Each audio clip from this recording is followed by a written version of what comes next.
It has arrived. The G7 summit is here in Canada and more specifically Alberta this week. And frankly, Canada needs more than just Mark Carney style polished photo ops. With global trade wars hitting hard, brutal conflict raging in Israel and Gaza and Ukraine, widespread no kings protests across the United States against creeping authoritarianism, sound familiar? And a prime minister more focused on the optics of his friends and the rich than actually getting anything done, this summit can't be glossed over. So today, we are talking about 10 ways that this summit must not fail and 5 concrete actions that must be taken for this to be beneficial to Canadians at all. Let's go. Welcome to Bakes on Things. Welcome back to Bakes on Things. I'm a little red in the face. It's from a ball tournament. It's not this topic, but this topic might get me a little fired up because the summit has things it cannot be. And first, the summit cannot become an exercise in photo ops for this prime minister. Mark Carney has done this throughout his term so far, and he may want to stand among global leaders, but that means nothing if Canadians are losing jobs and money with no budget and zero plan in sight. Mark, you must take action as president of this G7. Second, this summit cannot ignore global trade wars. With U.S. tariffs crippling Canada's steel and auto industries, we can no longer afford to pretend that these issues don't put jobs and supply chains at risk. We need to stop talking about it. We need to stop saying that Donald Trump's scary and do something. Third, the G7 cannot sidestep world conflict like Israel and Gaza and Ukraine. With leaders exchanging pleasantries this week, civilians endure violence.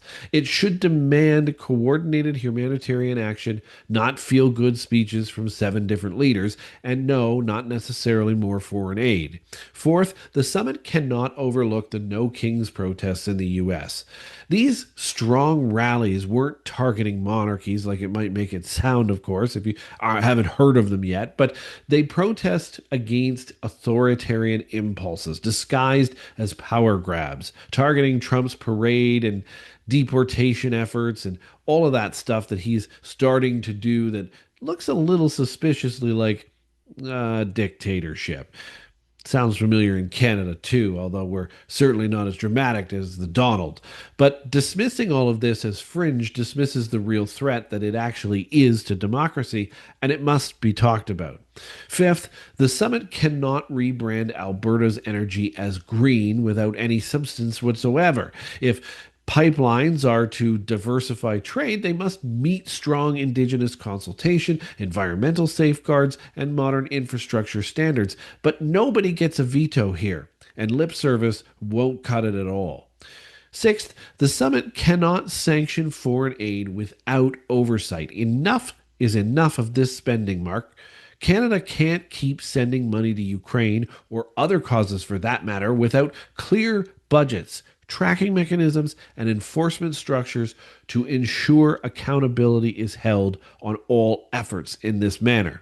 Seventh, the summit cannot promote debt financed grandstanding. We can't take on more debt as a country. With no federal budget at all in nearly a year and skyrocketing deficits, we can't let this event further entrench Canada into foreign debt obligations. And Mark, can't be trusted with that. Eighth, the summit cannot pretend guest economies are window dressing. Inviting leaders from India, Brazil, South Korea, and Ukraine is all controversial, but it also means that if you're going to bring them here, let's hear their voices. Let's not sideline them and make them hood ornaments, because that's how it feels they're going to be. Ninth, the summit cannot end with non binding communiques. No action is something we're getting far too used to in Canada, and if there's no follow through with actionable commitments, a mountain of words won't transform a gosh darn thing. 10th, the summit cannot allow Canadian citizens to be told to wait. We have waited long enough. We've waited for a parliament, an election, and now we're waiting for action. These are not photo ops in the mountains, or they won't echo disappointment. They'll just hide it. It's enough. We need to take action. So here are the 5 things that the summit must accomplish in order to start taking action post summit. First, the summit must establish at least the start of a binding trade accord among G7 members that includes a tariff rollback framework and automatic dispute resolution mechanisms so that Canadian businesses, in particular, when we're just talking about us here, are protected for real. We got to start that agreement. Second, it must endorse a pipeline approval framework that facilitates responsible diversification of Canada's trade resources. This framework must require environmental standards, as I said earlier, also indigenous, rights, I should say. Boy, oh boy, we'll get it. And the transparent monitoring of emissions as well. But here's the thing, not a single entity should have its own veto over the whole process, like Mark was offering. Third, the summit must create a foreign aid accountability pact. Every taxpayer dollar, especially to Ukraine or global crises, should be tracked and audited within transparent, oh, I don't know, budgets to maintain trust.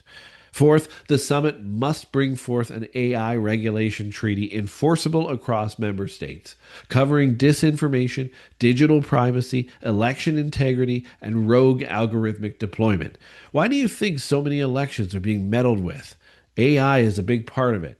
Action must be taken. And fifth, the summit must make a pledge to defend democracy, expressing solidarity with the millions who are marching in the United States right now against authoritarian threats. Leaders must publicly denounce any efforts toward power consolidation, including nationalism or extra legal enforcement tactics, even if it's going to upset Donald Trump and J.D. Vance or Mark Carney, who's doing this in his secret own way as well, by the way. Why does this matter for Canadians? Why, Bakes, are we talking about this? Well, each of these items isn't academic. They hit real lives. Trade protections safeguard your job. Pipeline frameworks help communities diversify responsibly.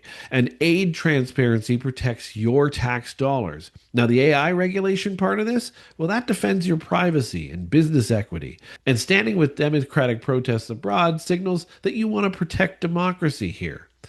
So if Canada emerges with a real trade accord here, or at least the start of one, pipeline standards, or at least the start of that, although ideally some standards set, aid oversight, and rules and democracy safeguards, then yes, this summit will matter. But if not, we'll be left with hollow statements and another irrelevant summit wrapped in scenic backdrops and a whole lot of talk and private jets. It's time we demanded more from these leaders.